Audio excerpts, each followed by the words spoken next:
Assalamualaikum warahmatullahi wabarakatuh. Kami dari kelompok 3 akan membahas tentang makalah kami yang berjudul Penulisan Universitas Serapan. Di sini saya Anissa Ramaputri. Saya Devina Susabela Putri. Saya Dewi Lestari. Saya Farhanita Zahra. Saya Hanifah Gloriadi. Saya Hilda Octavia. Saya Herawati. Lanjut. Di sini saya akan membahas pengertian. Menurut Kamus Besar Bahasa Indonesia atau KBBI, kata serapan adalah kata yang diserap dari bahasa lain berdasarkan kaidah bahasa penerimaan. Oleh karena itu, dapat dikatakan bahwa kata serapan dapat dikatakan sebagai kata serapan jika memenuhi kaidah-kaidah bahasa, khususnya pada bahasa Indonesia. Sebelum kita mempelajari lebih jauh mengenai kata serapan, terlebih dahulu mari kita pelajari mengenai pengertian kata serapan. Kata serapan adalah kata yang berasal dari bahasa asing yang sudah diintegrasikan ke dalam suatu bahasa dan diterima pemakainya secara umum. Kata serapan juga diartikan sebagai kata-kata asing atau daerah yang masuk ke dalam kosakata bahasa Indonesia menurut Bloomfield 1996-445. Kata serapan dalam bahasa Indonesia. Kata serapan dalam bahasa Indonesia adalah bahasa yang terbuka. Maksudnya adalah bahasa Indonesia yang banyak menyerap kata-kata dari bahasa lain. Baik itu mengambil unsur dari bahasa daerah maupun bahasa asing. Yang mana sebelumnya kata-kata tersebut tetap disesuaikan terlebih dahulu dengan kaidah yang berlaku dalam bahasa Indonesia. Baik itu dalam pengucapan maupun penulisan. Proses penyerapan itu dapat dipertimbangkan jika salah satu syarat di bawah ini terpenuhi, yaitu A. Istilah serapan yang dipilih cocok konotasinya. B. Istilah yang dipilih lebih singkat dibandingkan dengan terjemahan Indonesianya. C. Istilah serapan yang dipilih dapat mempermudah tercapainya kesepakatan jika istilah Indonesia terlalu banyak sinonimnya. Selanjutnya,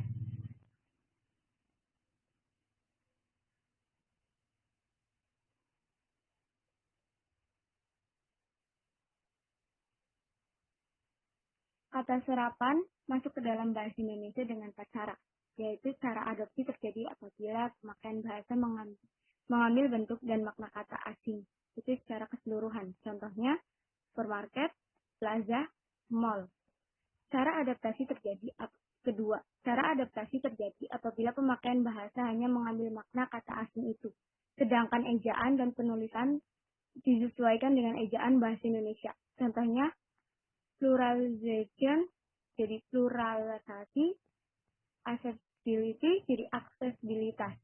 Ketiga, penerjemah terjadi apabila pemakaian bahasa mengambil konsep yang terjadi dalam bahasa asing itu. Kemudian kata tersebut dicari penandaannya dalam bahasa Indonesia. Contohnya, overlap, dari tumpang, tindih, try out jadi uji coba. Kreasi terjadi apabila pemakaian bahasa hanya mengambil konsep dasar yang ada dalam bahasa Indonesia. Cara ini mirip dengan cara penerjemah. Akan tetapi memiliki perbedaan. Cara kreasi tidak menuntut bentuk fisik yang mirip seperti penerjemah. Boleh saja kata itu ada dalam bahasa asli ditulis dalam 2 atau 3 kata. Sedangkan bahasa Indonesianya hanya 1 kata saja. Contohnya, efektif, kita berhasil guna, spare part, suku cabang. Selanjutnya,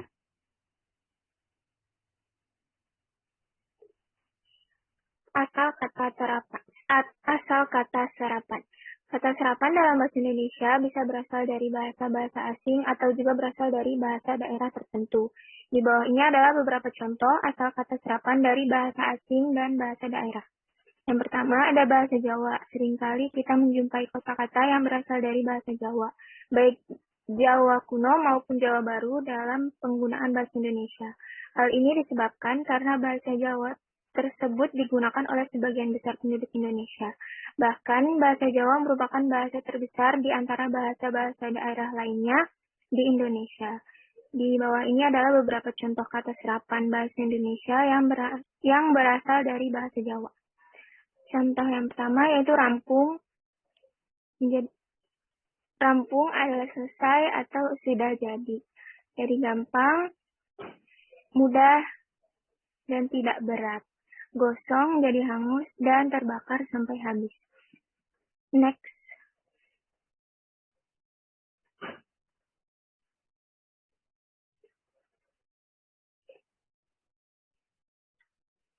Yang kedua ada bahasa Sanskerta. Sarojim pada tahun 2010 menyebutkan bahwa ada dua cara masuknya bahasa Sanskerta ke dalam bahasa Indonesia, yaitu secara langsung dan secara tidak langsung. Secara tidak langsung, bahasa Sanskerta masuk dahulu ke dalam bahasa Jawa kuno. Kata-kata lama itu digunakan dalam era bahasa Jawa kuno, barulah masuk ke dalam bahasa Indonesia. Contohnya, dari gembira menjadi gembira, dan menjadi suka atau bahagia. Dari anugerah menjadi anugerah atau pemberian. Arta menjadi uang. Agama menjadi agama atau tradisi suci. Dari aksara menjadi aksara atau huruf. Yang ketiga ada bahasa Inggris. Contohnya itu akses menjadi akses atau jalan masuk.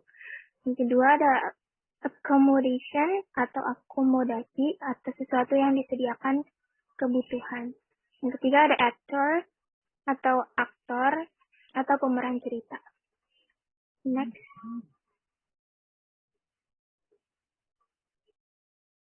Yang keempat ada bahasa Belanda, contohnya envelop menjadi amplop atau sampul surat. Lalu ada herlop atau arloji atau jam kecil, apotek atau toko obat. Bahasa Portugis contohnya adalah akta atau surat tanda bukti berisi pernyataan. Ada armada, rombongan satu kesatuan, banko atau bangku dan papan dan sebagainya. Lalu bahasa Arab contohnya abad 100 tahun, alam dunia, abjad menjadi aksara. Selanjutnya, penyerapan istilah asing. Demi kemudahan pengalihan antar bahasa dan keperluan masa depan, pemasukan istilah asing yang bersifat internasional melalui proses penyerapan dapat dipertimbangkan jika salah satu syarat atau lebih yang berikut ini dipenuhi. Yang pertama adalah istilah serapan yang dipilih lebih cocok karena konotasinya. Yang kedua, istilah serapan yang dipilih lebih singkat jika dibandingkan dengan terjemahan Indonesianya. Yang ketiga, istilah serapan yang dipilih dapat mempermudah tercapainya kesepakatan jika istilah Indonesia terlalu banyak sinonimnya. Proses penyerapan itu dapat dilakukan dengan atau tanpa pengubahan yang berupa penyesuaian ejaan dan lafal. Selanjutnya,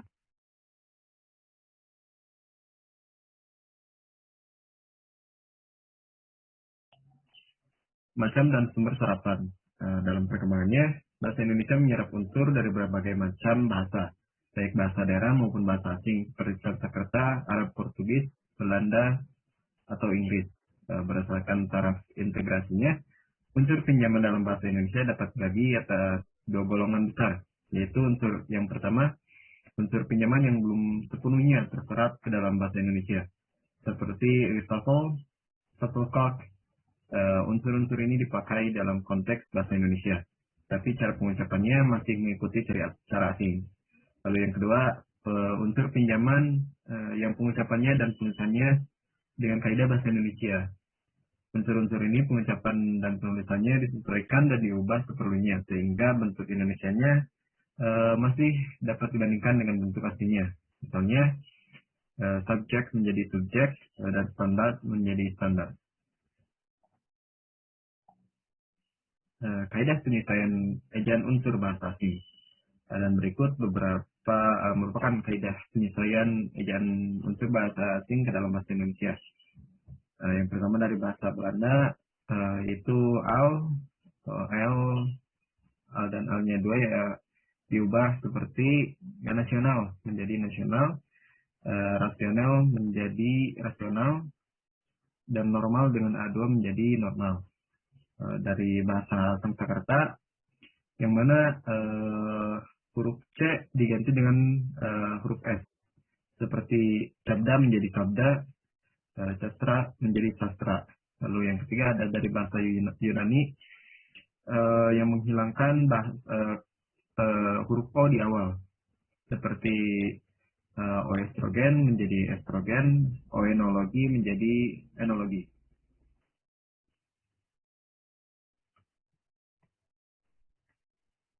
Oke, kaidah penyesuaian ejaan unsur bahasa asing. Yang keempat yaitu bahasa Arab, ya, yang K, tetap K, contohnya yaitu khusus, tetap menjadi khusus. Nah, itu ada tipe, ya. Terus yang kedua ada akhir, tetap menjadi akhir. Terus yang kelima ada bahasa Inggris, yang O menjadi U. Contohnya kartun, karton menjadi prof menjadi proof. Lanjut.